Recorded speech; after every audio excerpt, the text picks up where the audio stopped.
Alright guys, so the following is how you could answer a friction question. So most of you are pretty good at the basic friction question. So on a flat ground, for example, okay? So flat ground, you've got a box here that weighs 10 kilograms, alright? And then it's got a coefficient of friction of 0.2. Okay, we know that we have a weight force, a normal force, and then we have our pull force when we want to pull it, right? All straight, all pointing like either vertical or horizontal. Now, to do this one normally, you would times up by 10 to get your force, because pull force equals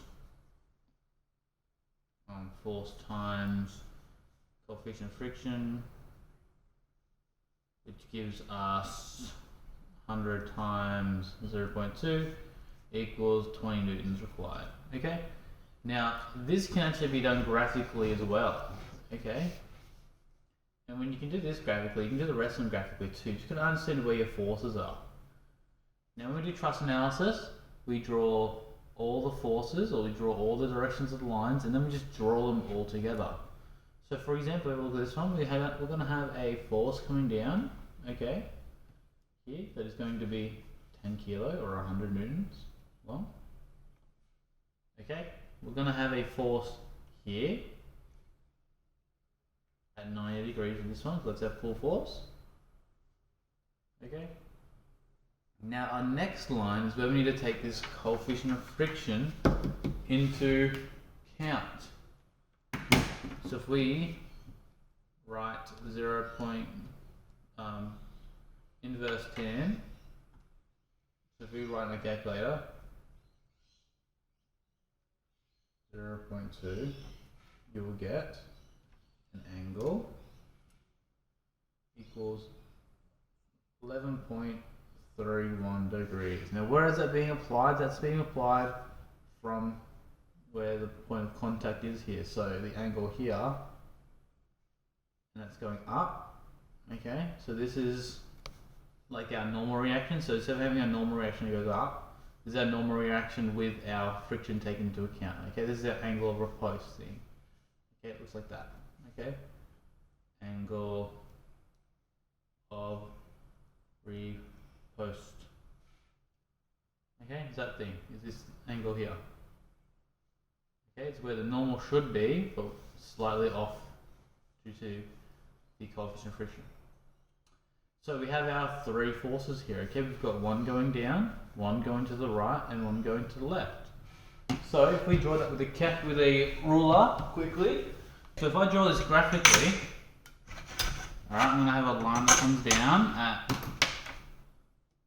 100 newtons, so I'll make that 10. Like that.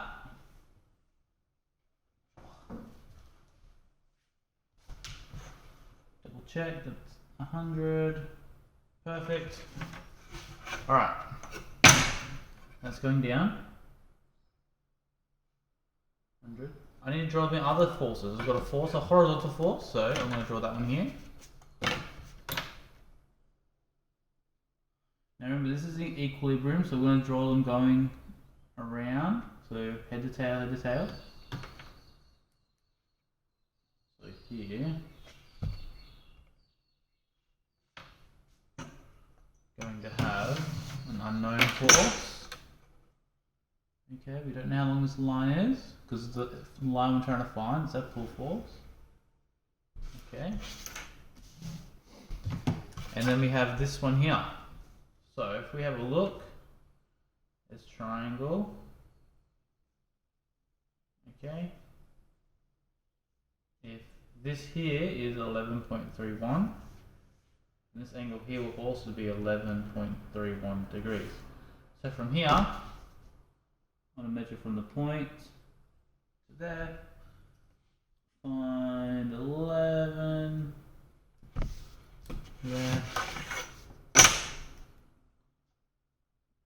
draw until the lines cross.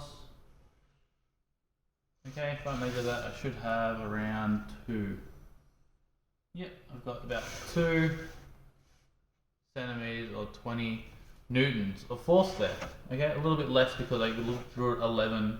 I drew it 11, not 21, 11.31, but close enough.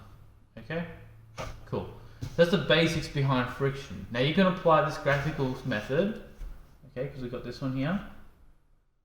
Is that angle riposte, or normal times, or normal plus F tan, whatever. Okay, that's this line. Is that pull force? Okay, this is the unknown line that we want to find. So, if we get an angled question, kind of like the one you got in your exam. So in your exam that you had, for example, you had slope. So I'm just going to try and draw it over here quickly.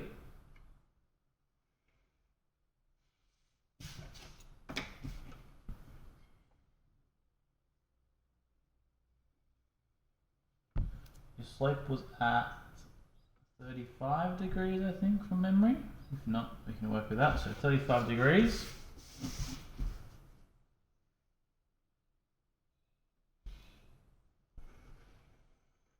Cool.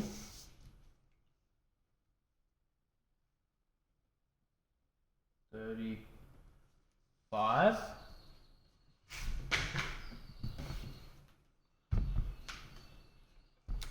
And then there's a box on it. And this one was a bit different. It was getting pulled at. It's gonna be hard for me to draw this one accurately, but I'll give it a go.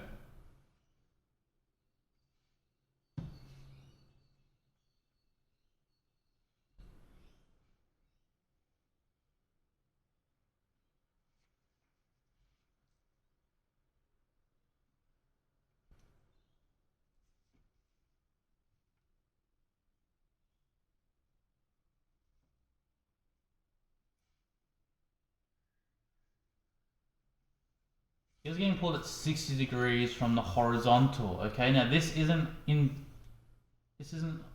35 plus 60. Okay, this is 60 degrees from horizontal. Okay, a little bit different, but your answer should come up. Your working out should be exactly the same. This one's actually easier than normal. So let's label this one with our forces. Okay, so again, we're going to say the box is 10 kg. Just to start with simple stuff. Coefficient of friction is going to be 0.2. Alright, and then we're going to draw our force to start off with. So our known force, okay, our first known force is force going down. And what's that line? That is 100 newtons, okay? We've done this before, 100 newtons. Awesome, alright. Now, where is our normal going to be? Our normal would normally be going perpendicular, okay? But we have to take into account this number here, okay, to get our angle of repose. Because our normal is always going to be here, and our angle of repose is whatever this degree is of our normal. So for this one, it's going to be 35. I'll do this in black pen. It's going to be 35 degrees plus 10 inverse 0.2. What an angle of repose equals. Okay? So that's going to equal 35 plus 10 inverse 0.2 gives me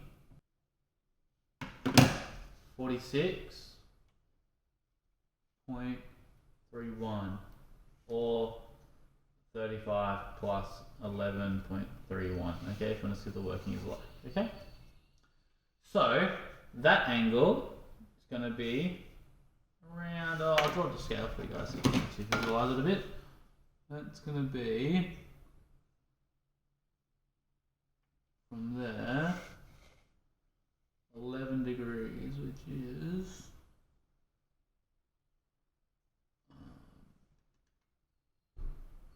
9, 11. There we go.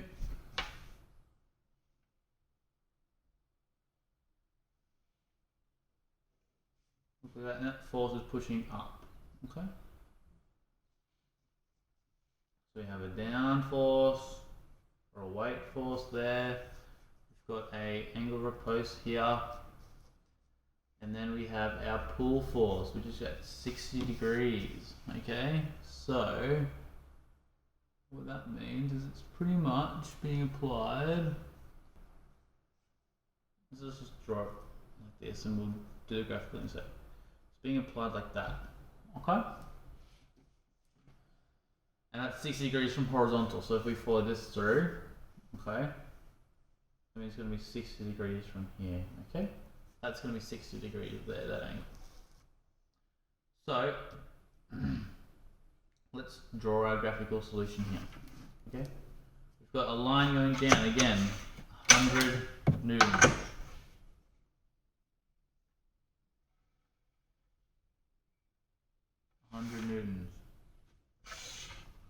We have a line going up and to the left. Okay, up and to the left from here. And that's an unknown distance. So, and I know that it is 46 degrees. I'll line it up here. Figure as accurate as possible. 45, 46 in a little bit. Okay, I'm just going to draw that line of random length. Hopefully that's long enough. Okay, and this next one, so if we ever think about it, we've got from the horizontal, okay, from the horizontal here we have 60 degrees, which means from this point here is also going to be 60 degrees. Okay, and if we extend that triangle out, we're going to have 90 degrees there, and this here is going to be the leftover, so it's going to be 180 minus 90 minus 60 gives you 30 degrees. So from this side here, we've got to measure 30 degrees because that is, okay, this line is going up and to the right. Okay, so from here, it's going up and to the right at 30 degrees. So, again, I'm going to measure here. 30 degrees is here, perfect, you got lots of room. And then I'm going to just line it up. Cool. Now, you don't have to label it, but I recommend you do. So this one is going up and to the left, this one's going up and to the right. So I have all my directions right, and double check. This one's going up and to the right, this one's going up and to the left, and this one's going down. This is 100 newtons. This one here, doesn't really matter, because the angle of repose. And this one here is a pull force we're looking for, okay? This one here is our pull force. So if we measure this, we should hopefully have, perfect, 74, which is exactly what the answer is. Okay, so pull force equals 74 newtons, okay? This one here, pull force. Cool. Now, instead of getting 60 degrees sometimes they will give you, they might say it is, if I redraw it quickly by hand, okay, so this is 35 again. They might say, instead of 60, they might say that the pull force is up this way, and they give you a second angle of 25 degrees, okay? In this case, so they give you a second angle based on this first one, it's 25 plus 35, which is 60. Okay, but if they give you a horizontal point like this, and they say that's 60, and just draw your triangles, and figure out, okay, opposite angle, it's going to be 60 as well. Awesome. Alright, so if you guys have any questions about that, let me know, or if you want me to explain it any further, or any other topics, let me know, and I'll get onto that. Alright, thanks boys. Ugh.